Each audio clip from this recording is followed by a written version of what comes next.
I drove a fire engine at Station 11 in Santa Barbara in the 1990s. I joined the fire service in the 1970s. The flu season was strong, and many people were sick. They brought a powerful flu bug every 3 to 4 years. We called this lady and went to her flat. Had to break in. She was quite sick when we found her in the back. We rushed, and I slid across the bed with oxygen to put on her mask.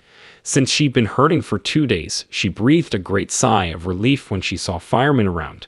I inhaled while over her and felt her warm air enter my lungs. I said, "Oh man, that did it for sure," and they said, "Yep, probably." We took her to the hospital, where she fared well. But we took days off, and I became sick, dehydrated, and feverish within 2 days. No pulse at my wrist meant my blood pressure wouldn't be aware for long.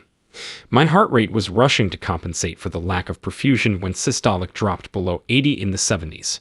I contacted my sister for aid, and the fire department lifted me off the floor, gave me IVs, and took me to the hospital in an ambulance.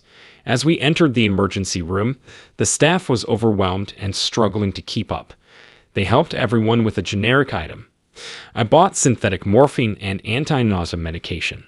I had really low blood pressure. 2 IVs helped, but there was still a problem. Opiates open your system by vasodilating it.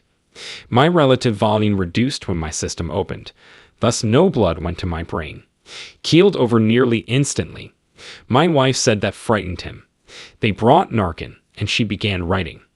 They narrowed me 3 times, started additional IVs, put me head down, and took me to ICU. They couldn't get a blood pressure. 40/0 was best. Ironmans and triathlons were my thing. After everything returned to normal in the morning, they indicated your stress-resistant system definitely saved your life. I just keeled down at 3:30 a.m. and wasn't aware of anything I said. I left my body in intensive care at night, no question. When that happens, Elvis has left the building is sitting in a hospital bed, and you're gone. I was this massive cloud. I flew through this field of stars as a giant, wonderful, ecstatic balloon that went on forever. It was all I could call them for years. These colored balls, orbs, had diverse colors, sounds, vibrations, and were everywhere. They were thrilled to see me and paraded me through them, greeting and vibrating me. As I traveled through this star-filled region, I wondered how I forgot who I was. I was exactly me, the voice in our heads that tells us what to do and what we enjoy. I was that guy, intact. I transitioned smoothly, but I was somewhere else, endless. I kept my sense of humor. Voice remained unchanged. Your listeners should know that it's almost effortless to return home, so don't worry. Amazingly, emotions are everything in this testing ground, hologram, simulation. The cosmos is emotions, and back home, low vibrational objects weren't there. I thought about Bill Lon, and I knew I was pretending to be this person, who had all his notions about how things should be, his dislikes, his likes, and how the future would play out, and all that stuff was gone. It was like dressing up or playing a role. I felt like I'd been released from a hot, stifling closet in my suit. I became a giant balloon cloud and felt joyful. It was like honey streaming through my head and nerves, a constant pulse of joy. It felt great. Nirvana, in other words, are what we should expect. Just say we're from there. We come here to be tried in fear, with worry, rage, envy, and a long list of other low vibrational emotions. They stay here and don't exist back home. We came here to ride the spook house with those emotions and learn from them. It's like a game or trick we play on ourselves to see how much our basic soul, whatever we call it, can expand. Yes, I flew through this and enjoyed it. About Akashic Records, I saw pages of calculations, diagrams, and math stuff when I spun a microfilm. The Akashic Records are available to everyone and immediately there when we cross over. You're connected to it and don't have any questions, which is what people say. They were full of information and couldn't bring it back. That's intentional.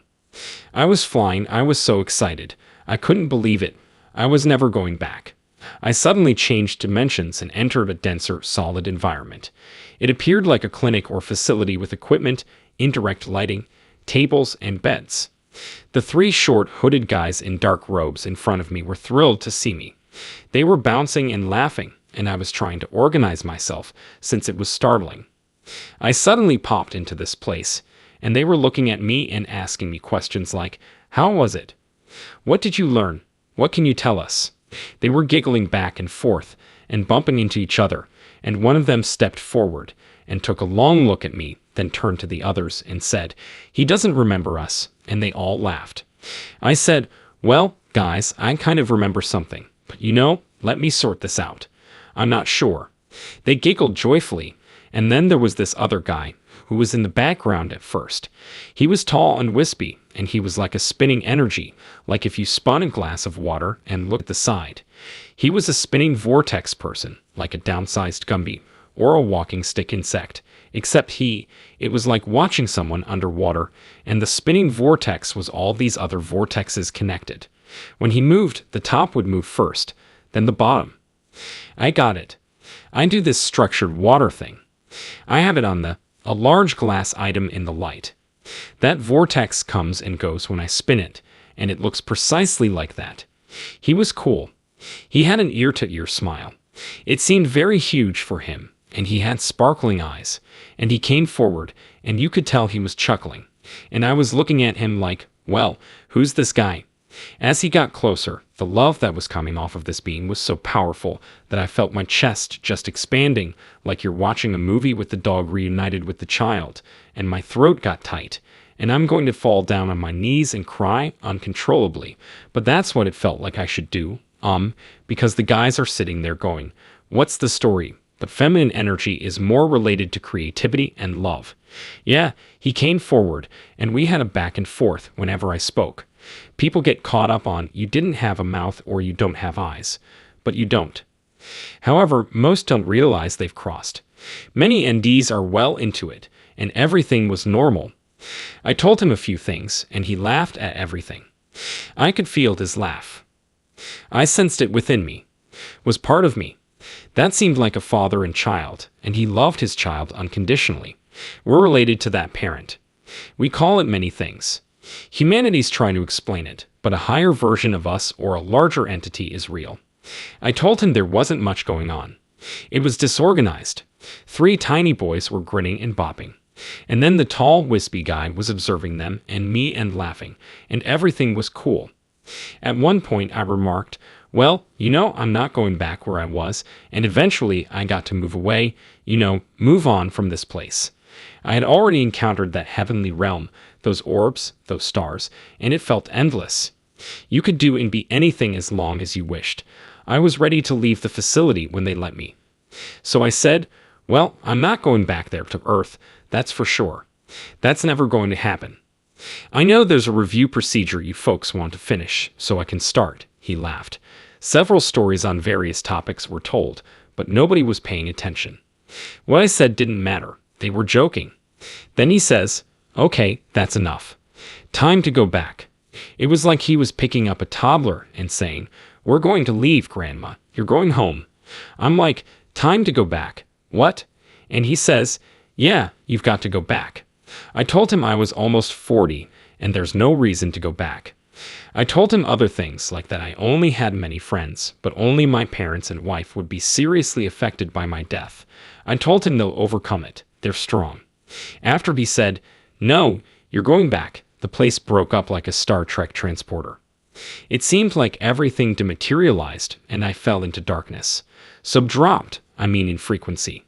My slower, lower, heavier vibration was obvious. Many claim we sink into the material world and slow down as energy beings. I fell into darkness and was near my body, and whatever it was, we all carry trauma and drama, and these psychic creatures or beings or their energy adhere to us. I went through that, or it was this weight of this dimension, but it was a bad place. It was lonely, sad, and heavy, and you didn't want to be there. I woke up in my body and saw that I was monitoring my equipment. Observing the outs, I observed it rise over the next 2 hours and realized my pressure was back and my vital signs were good. I was sitting up, looking around, and the intensive care nurse said, "You're awake." I said, Yeah, I'm awake. "I need to talk to you." She said, "Well, I've got to go tell the doctor. We didn't know what had happened to you or where this was going or, we didn't know what was going on." I think the realization was, oh crap, I'm back here, and she was one of those gum-chewing old nurses, and she said, "You fell out of escrow, and now you're back with us, and you need to get your head around that." When the doctor came by, I was just like, blah, blah, blah, blah, about where I was, who I saw, and every detail. Everyone looked at me funny. I didn't care because people need to know. Since we're connected to everything, these other places are even more real. After a week on the couch, things calmed. I went back to work, and the guys started asking, "Hey, we heard you had this wild thing, what?" I told them everything. After a few weeks, the chiefs and office people said, "Hey dude, you need to zip it." I did. Dummying up for 15 years was fine, since it was personal. I didn't see the necessity to fix the world at the moment.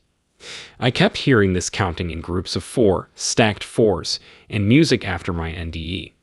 Music was mathematics, and I bought some drums a few years later. My wife asked, "What is wrong with you?" I said, "I think I can play these. Music just seems really easy." She said, "Well, what then? You're going to get in a band." I said, "Yeah, get in a band." She asked, "Are we going to play gigs?" I said, "Yeah, play some gigs."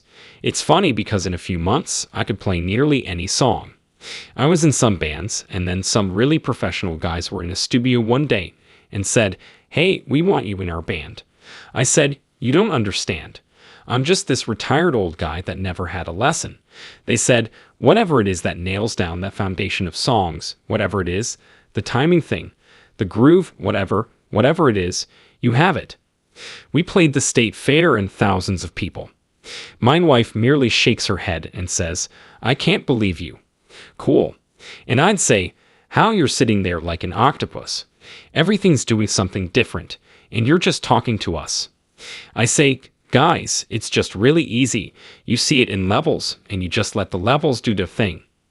The most interesting part was that guitar men, who generally lead a band, would say, "Hey, I wrote this song the other night, and I'll get a recording of it so that you can work on it." I'd say, "Oh, just go for it, and, lay it down," and they'd start playing it. I would come in with the drums, and as long as we had eye contact, I knew when you needed to fill, when there was a tempo break, and when there was a bridge. When he was done, he'd say, "How did you do that?" Music is cool. Music is our creative flow. Music, art, and dance are our heritage. God wants us to ponder who we are, sit in nature in silence, and let go. We release the material realm, and the divine realm floods in. We can all do that. Many of our media culture's big questions have answers if you look. Like The Matrix, Groundhog Day is one of my favorites, where Bill Murray is in a hole who learns to be kind and caring and put others first and leaves town. That's our stuff. Daily, we're with their lives. Every Groundhog Day he has is like ours. We improve our core and then move on. The messages are everywhere. Big push. That night I looked up at the sky and spoke clearly to the divine. It was clear that we are in this disguised world and that thousands of beings are watching, rooting for and following us. I imagined those 3 males I'd seen years earlier and the tall, wispy guy. I was sincere when I said, "Guys, what I've seen in the last couple of days. I had plans, but my calendar is clear. Whatever you need from me, I'm your man, and you just let me know." I meant it deeply. I had this Kundalini awakening, these stars, and I thought, what's going on now? This really powerful star-like vision. It went through me, and I started this vibration thing. Many things followed. The spiritual head of that community remarked, "You need to become familiar with the term Kundalini and pranic energy." He was serious. He said, "Most people never understand what's going on." So I did Kundalini yoga and researched. The other side says, okay, that little seed of Kundalini energy that's in our bottom of our spine, it wakes up and it comes up through the chakras, and it can be pretty physically devastating because it's stretching your central nervous system. It's opening it up so that you can feel and receive more information, more energy from the other side. That's been happening to me. After that night, I said, "I'm on your team. I work for you." Nobody died. We discarded the earth suit, the avatar, and slipped out of the physical, returning to paradise, euphoria. You can see your deceased loved ones on the other side, and nobody dies.